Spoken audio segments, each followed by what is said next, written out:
इस वक्त हम आ चुके हैं ग्वालियर चंबल संभाग के गोपाचल तीर्थ क्षेत्र में और यहाँ से वो रास्ता है जो अंदर मंदिर जी के लिए जाता है। तो आइए आपको अंदर ले चलते हैं और दिखाते हैं गोपाचल मंदिर की प्रतिमाएं और गोपाचल मंदिर का इतिहास।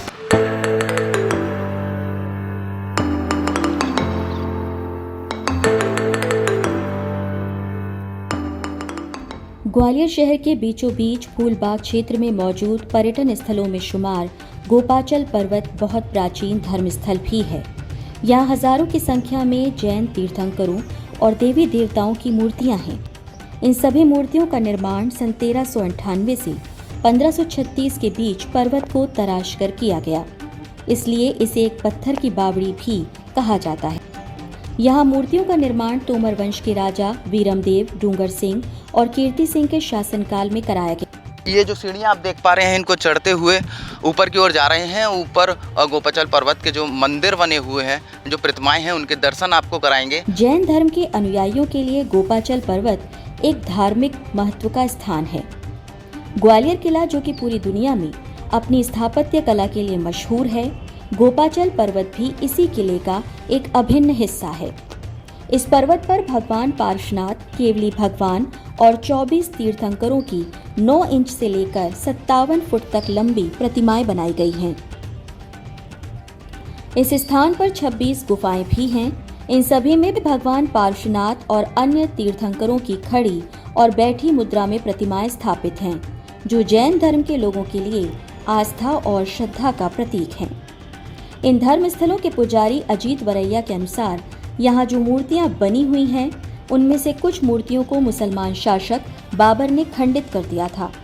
कहते हैं कि जब बाबर का एक सिपाही इन मूर्तियों को खंडित करने गया तो उसकी आंखों की रोशनी चली गई थी, जिसके बाद बाबर ने स्थान छोड़ दिया और आज ये गोपाचल सिद्ध क्षेत्र गोपाचल पर्वत के नाम से जाना जाता है।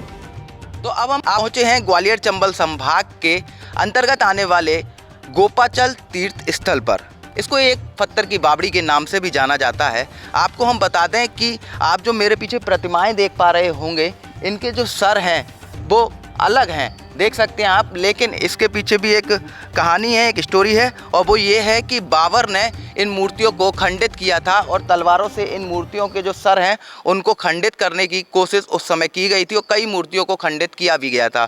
आप इन मूर्तियों को देख पा रहे हैं। वहीं एक मूर्ति और भी है जिसको खंडित करने के लिए जब बाबर वहाँ पहुँचे तो उनके सेनापति की आँखें चली गई थी। गोपाचल पर्वत जैन धर्म के साथ ही पर्यटन के शौकीनों के लिए भी एक प्रमुख स्थल है, जहां वे अपनी आत्मा की शुद्धि और मन की शांति के लिए पहुंचते हैं।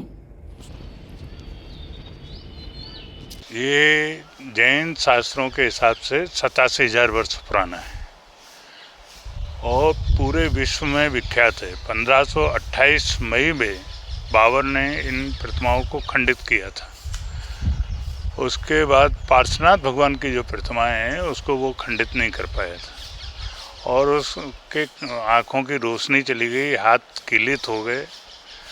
जब उसने क्षमा याचना की तब वो उसकी आँखों की रोशनी आई। पूरे विश्व में पद्मासन प्रतिमा भगवान पार्श्वनाथ की है। पूरे विश्व में इतनी बड़ी प्रतिमा एक पत्थर की पहाड़ को काट के कहीं नहीं है। या खड़गासन है भगवान बाहुबली की, उससे भी पुरानी ये प्रतिमा पार्श्वनाथ भगवान की यहाँ विराजमान है। ये सिद्ध क्षेत्र है, इस कारण ये विख्यात है और बहुत पुराना है।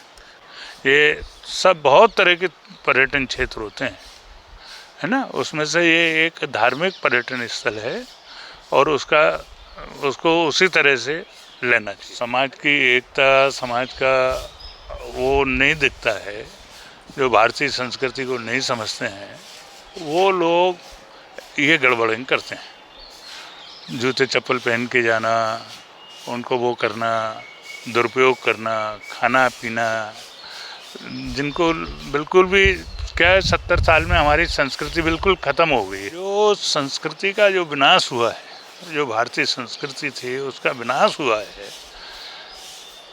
कुछ आशा लगती है कि अब ठीक होगा, लोग समझेंगे, सीखेंगे कि धर्म क्या होता है, समाज क्या होती है, संस्कृति क्या होती है, कहाँ कैसे जाना चाहिए, कैसे नहीं जाना चाहिए।